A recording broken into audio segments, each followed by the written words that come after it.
Hello folks, Everchanger here, and welcome back to more Pokemon Yellow. Last time we continued our journey up the Silph Company building, because it's huge and there's like a bajillion trainers in here. This time we are going to be continuing our exploration.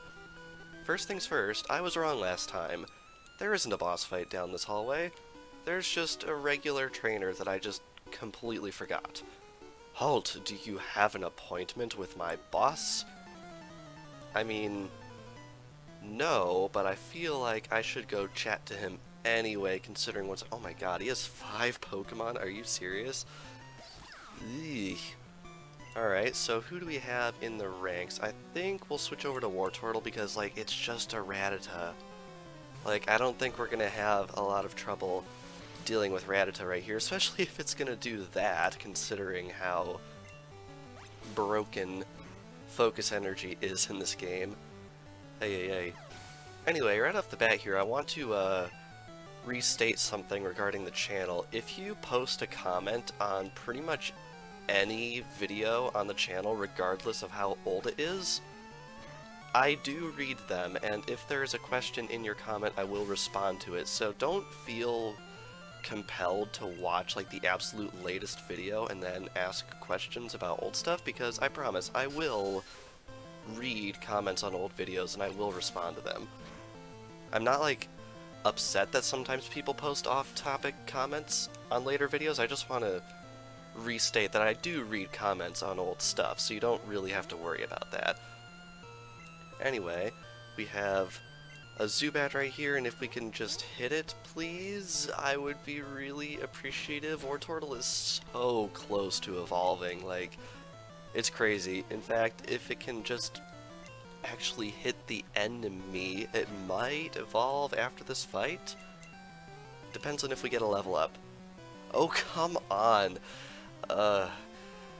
Honestly, I feel like the RNG in this game is kind of broken, considering some of the stuff that has been going on in the Let's Play so far. And there we go, Wartortle gets to level 36, which means we are going to be seeing an evolution, so yeah, get hyped for that. In fact, I'm going to switch over to Ivysaur and try and get Ivysaur's level up a little bit more, because Ivysaur has been falling a little bit behind, which is a little unfortunate, and I'd really like to get Ivysaur an evolution decently soon if we can pull it off. Alright. If we can one-shot with Razor Leaf, I can words, that would be really, really nice. Alright, now we have Ecans. Probably not going to go in and one-shot Razor Leaf because I'm pretty sure it resists it. Yeah, it does. But it still does a big chunk of health. Wow. I mean, yeah, that was a critical, but still, considering the amount of damage that did, one more Razor Leaf should bring it down regardless, which is awesome. I always love my high critical hit ratio moves. Alright, down that goes. Do we get a level? We do not. God, demolished. Indeed. And Wartortle is evolving. Gee, I wonder what it's going to evolve into. I mean, it's not like everyone knows that it's going to be Blastoise, which means Ivysaur is the last starter to reach its final form, which is unfortunate, but them's the ropes. Alright, so here we have Blastoise. Type doesn't change, but its stats go up pretty good. So yeah, that's awesome.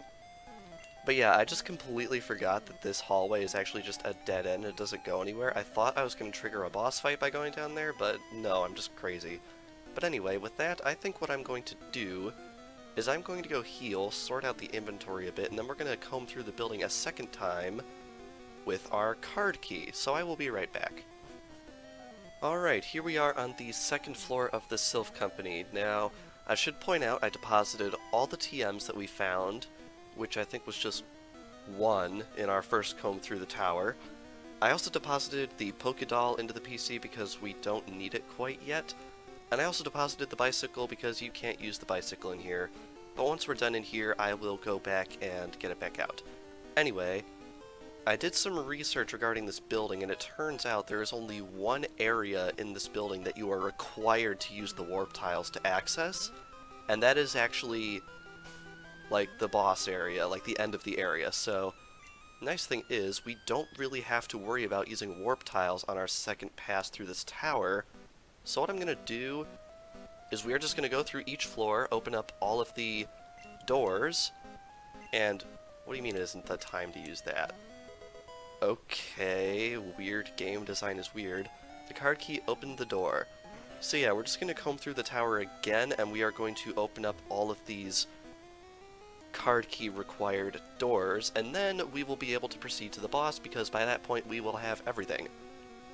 Eek, no, stop, help! Oh, you're not with Team Rocket. I thought... I'm sorry. Here, please take this. And we get TM36, which I think is... My list doesn't say. Let's check what it is real quick. I'm not sure how important it is.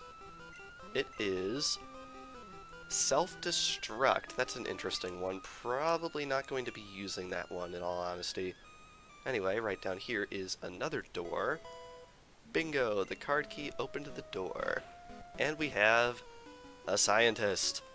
Help! I'm a Silph employee.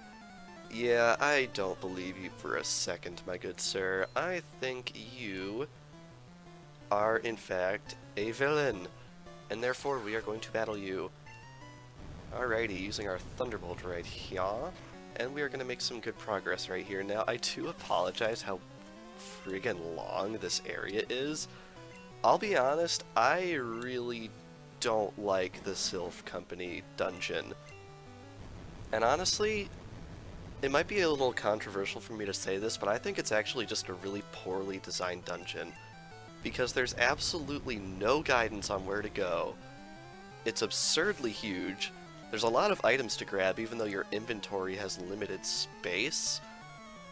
And, like, basically to actually get to the end of this area, you have to get lucky if you don't know ahead of time where you're trying to get to. Because there's only one way through here to get to the boss of the area. And if you don't know where it is, you're just going to be walking around like a chicken with your head cut off. Ooh, Pikachu's trying to learn Thunder.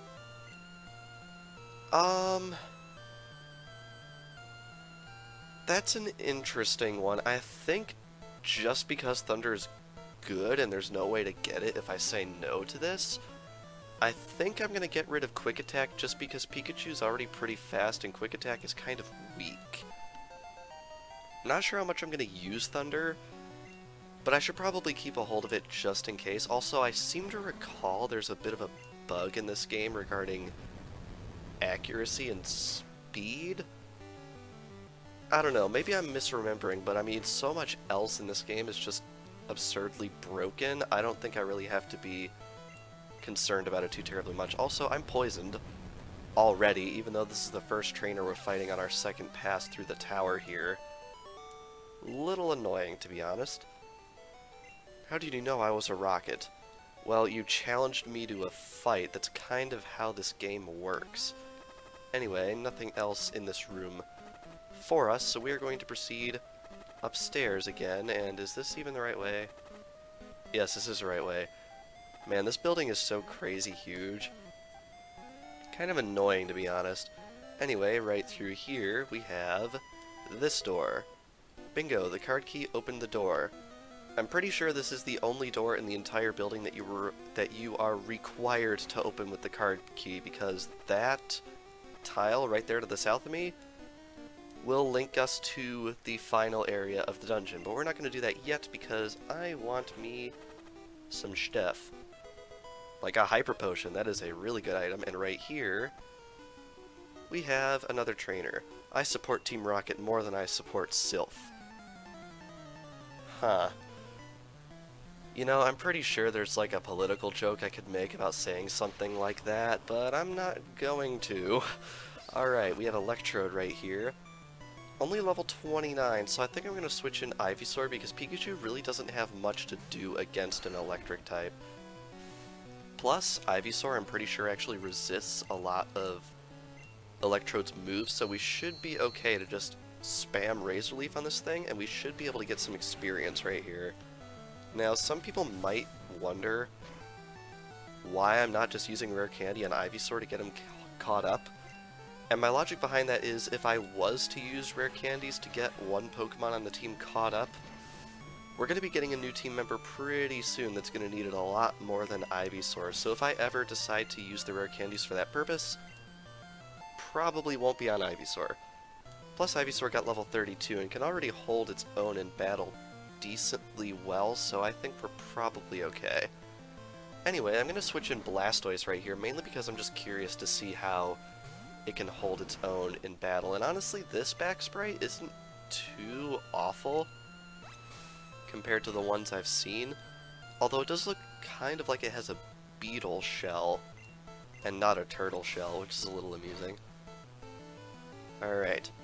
Unfortunately, Blastoise's best move is still Water Gun, which is a little unfortunate. A lot of the learn sets in Generation 1 are really just bad. Case in point, Charizard not learning Flamethrower until like level 40 something, which is just... it's just insane, really.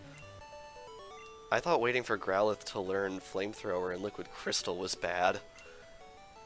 Oh, what? Ivysaur's level 32? Okay, I did not know that. I thought Ivysaur was level 36, like all the others. Well, I'll take it. Ivysaur evolved into Venusaur 4 levels earlier than I was expecting it to.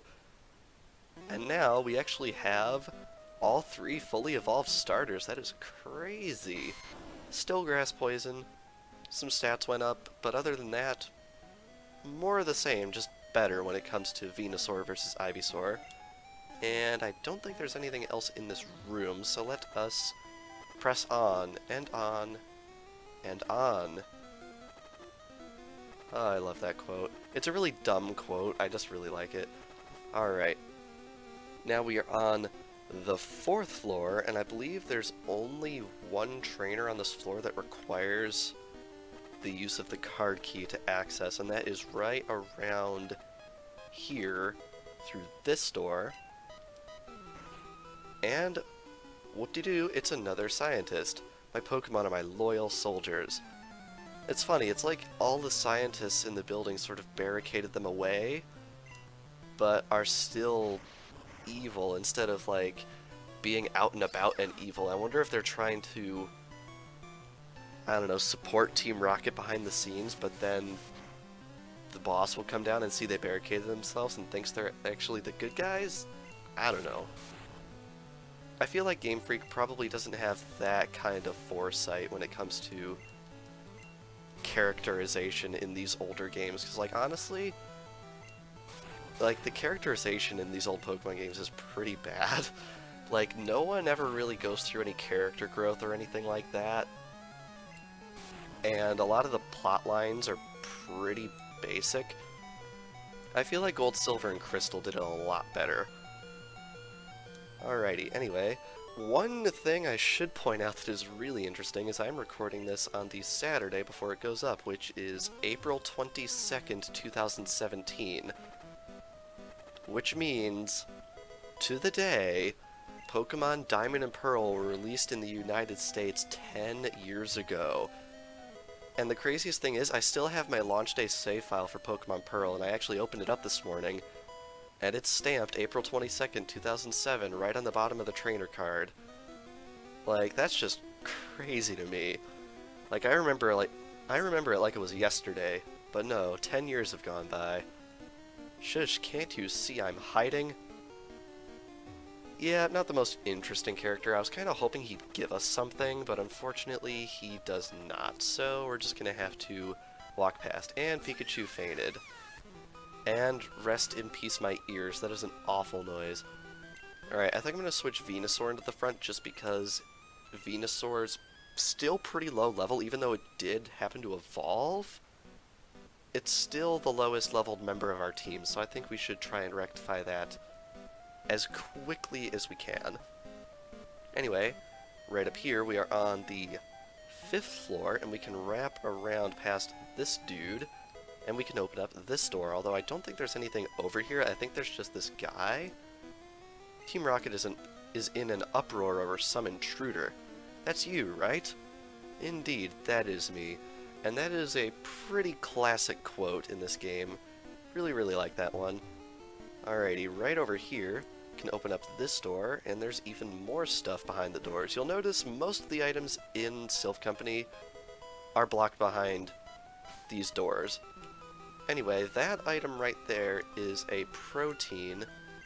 Not sure exactly what that does, but I'm going to give it to Charizard, because why not? Charizard's attack rose. Probably not the best. Well, I guess Slash can make use of it. So yeah, I think I made a good choice. Open up this door, wrap around here, and there's even more stuff. It's crazy. It's TM09. That is... let's check. TM09 is Takedown, which is a decent move. It's a pretty powerful normal type move, but it also gives recoil damage, so kind of have to balance out your usage of that move unless you have a bit of a death wish, because unfortunately the what is it, Rockhead or whatever, that whatever ability that nullifies recoil damage, obviously it's not in Generation 1. Anyway, I think with that we are going to end things off here, because we've been at it for a little bit now, and we've already combed through 5 floors of the Silph Company with our card keys, so I think that's pretty good progress. So this past episode of Pokemon Yellow, we did what I just explained, and then next time on Pokemon Yellow we are going to be continuing to do that same thing, and hopefully making more progress in this building. So without further ado, thank you all for watching, and I will see you guys next time.